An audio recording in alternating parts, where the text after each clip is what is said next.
নমস্কার সবাইকে, আশা করি আপনারা সকলে খুব ভালো আছেন। আর আজকে অনেক দিন করে একটু রৌদ্র উঠেছে, তো তার জন্য ভাবলাম আপনাদেরকে নিয়ে আমাদের গ্রামের বাড়িটা একটু দেখে আসি। তো ঢুকতেই কিন্তু একটা ছড়ার মতো আছে, দেখুন কত জল হয়ে গেছে এটার মধ্যে। তো আগে কিন্তু বাবা ছোটোবেলায় এখানে মাছ ধরতেন, এখন আর ধরেন না। তো এই যে দেখুন আমাদের বাড়ির এন্ট্রিটা এখান থেকে স্টার্ট হয়েছে, আর বেড়া দেওয়া আছে টিন দিয়ে, আর ওই যে আমাদের ঘরগুলা দেখা যাচ্ছে। তো আমরা তো এখানে আর থাকি না, কারণ আমাদের যেহেতু দোকান আছে, তো সেই জন্য আমরা রাস্তার পাশেই ঘর করে ওখানেই থাকি, দোকানের পাশেই, কারণ সিকিউরিটি থাকতে হয় না দোকানের, তার জন্য। তো এখানে দেখুন আমাদের গেটটাও নতুন লাগিয়েছি, বেশি দিন হয়নি, কালার করাও হয়নি। আর এখানে বাঁশঝাড়ের জন্য অন্ধকার হয়ে আছে।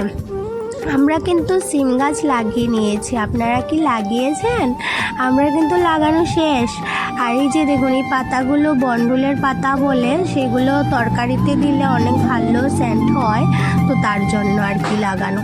তো এখানে পুঁইডুগার গাছটাও তো দেখালাম, ওইটাও চারাটা লাগানো হয়েছে। আর এখানে বেগুন গাছটা দেখুন, আগে কিন্তু অনেক বেগুন ধরেছে, এখন বয়স হয়ে গেছে গাছের, বুড়ো হয়ে গেছে, আর তেমন ফল দিতে পারছে না। আর এখানে লঙ্কা গাছটা আছে, কয়েকটা লঙ্কাও আছে গাছের মধ্যে। আর এদিকে আরেকটা চারা গাছ আছে লঙ্কা গাছের। আর এখানে দেখুন, চলুন আরও কিছু একটু দেখাই আপনাদেরকে, আছে অনেক কিছু দেখানোর। এই যে এখানেও একটা বেগুন গাছ আছে। আর এই যে দেখুন এই গাছটা আপনারা চিনেন কি না জানি না, কিন্তু এই গাছটার পাতা দিয়ে কিন্তু আমরা আগে ছোটোবেলায় খুবই মেহেন্দি লাগিয়েছি বেটে, আর এখন আর তেমন দেখা যায় না চারা গাছটা। আর চলুন আমি বৌদির ঘরে এসেছি, তো বৌদি দিল এমপি থেকে নিয়ে এসেছে এই গুড়টা, ওখানের গুড়টা নাকি খুব ভালো। আর এই ঝটপট করে আমার জন্য কিছু পিঠে, তারপর এই যে চানাচুর দিল। আর এখানে বৌদির শাশুড়ি নাকি বৌদিকে এটা গিফট করেছিল অ্যানিভার্সারিতে, তো আমাকে দেখাচ্ছেন। আর এখানে লিপা আমার জন্য এনেছে কিছু ঝালমুড়ি, ওই নিয়ে এসলো আমার জন্য। আর আমি পাঁপড়গুলো আলাদা করে রেখে দিয়েছি, কারণ এগুলো আমার ভালো লাগে না। বললো যে খেয়ে দিয়ে তোর মুখটা ঝরঝর করে নে। আর এইদিকে দেখুন রৌদ্র উঠেছে বলে আমিও একটু বাড়ির সামনের জায়গাটা ঘাসগুলাকে ছাটিয়ে দিচ্ছি, বলতে একবারে তো ক্লিন করি না আমরা, কারণ এখানে একটু মাটি ভরানো হয়েছিল, তো বেশি ক্লিন করলে মাটিগুলা কাদা হয়ে যায়, তার জন্য কিন্তু ঘাসটা থাকে একটা লেভেলের মাধ্যমে। তো আমি সেইগুলাকে একটু ছাটিয়ে দিচ্ছি চারপাশ থেকে। আর আজকে একটু রৌদ্র উঠেছে বলে করছি আর কি, আর সামনে তো জন্মাষ্টমী, তার জন্য। তো এইদিকে আমি মোটামুটি আমার করা হয়ে গেছে, নিচের বাড়ি থেকে এসেই স্টার্ট করেছি। এটা আমাদের উপরে বললাম না দোকানের পাশে, এই বাড়িটাতে আমরা থাকি। তো মোটামুটি আমার হয়ে গেছে, এগুলাকে টেনে হেঁচড়ে মোটামুটি লেবেল করে নিয়েছি। আর এখন আমি কিন্তু খুব পরিশ্রান্ত হয়ে গেছি, দেখুন এগুলাকে পাড়া দিয়ে দিয়ে মাটিগুলা যা উঠেছিল বসিয়ে দিচ্ছে। আর এদিকে খুব ক্লান্ত হয়েছে বলে একটু দাঁড়িয়ে নিয়েছি। আর এদিকে মা কিন্তু কাপড় কিছু ধুয়ে গেছে, আর দেখুন রৌদ্রটা টক টক করে জ্বলছে। আর এদিকে আমিও কিছু ভিজিয়েছিলাম, সেইগুলাও ধুয়ে নিচ্ছি।